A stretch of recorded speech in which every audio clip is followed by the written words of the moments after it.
All right, we are back with the Sea Lifter Show. I'm back with Ryan. I've been away for a while.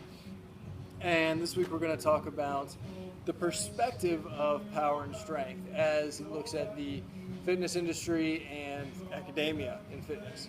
Because the big speech I get every semester is powerlifting is a misnomer.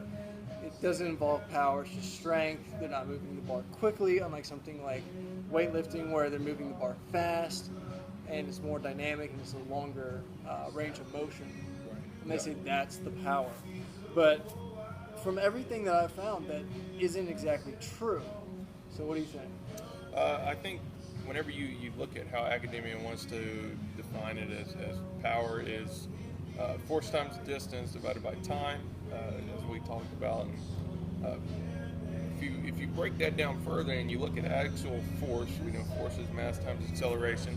Well, a powerlifter is obviously more times than not. If we're talking about elite numbers only, a powerlifter is going to move more mass than a weightlifter. Well,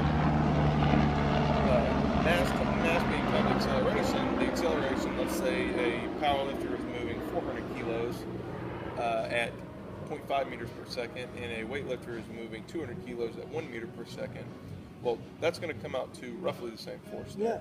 Well, a meter per second is pretty, that's pretty, yeah. So, well, if we look at the distance, the weightlifter more times than not is going to be moving the bar a little bit further distance, right? They're going all the way overhead.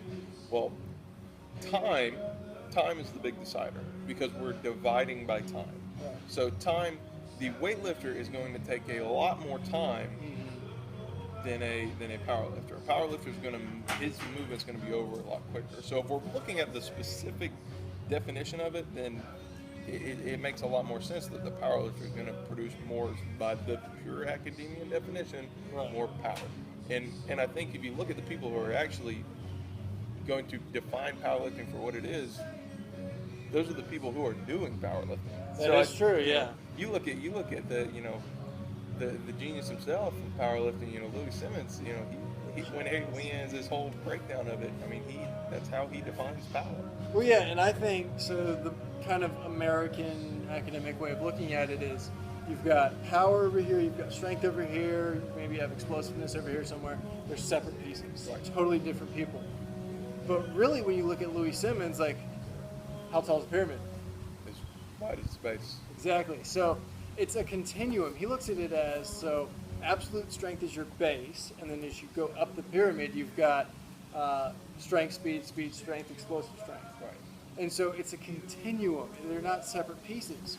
Yeah, and it's almost ignorant to say it's only these two things. Right. There's no in between, and I think it just makes a lot more sense the way that Louis breaks it down to where, say, there's all these other pieces in between, that it's not so black and white. You can fall somewhere in the spectrum. Now Louis, in his experience, has defined, said, okay, this type of lifting falls in this category, right, this falls in this category, and if you've been in it as long as he has and done as many quote unquote experiments as he has, you're almost entitled to do that. Well, and it's thoughtful, as in it's all encompassing, because what is it? Clean is within 75-85% of, say, a 1 rep max deadlift. Right. Yeah. So he's seeing the strand between strength as strength, not right, this movement is strength, this movement is speed. Right, yeah, absolutely, and I think that's how you have to look at it. I mean, look at sprinters. You get them stronger, what happens? You get faster, to a degree.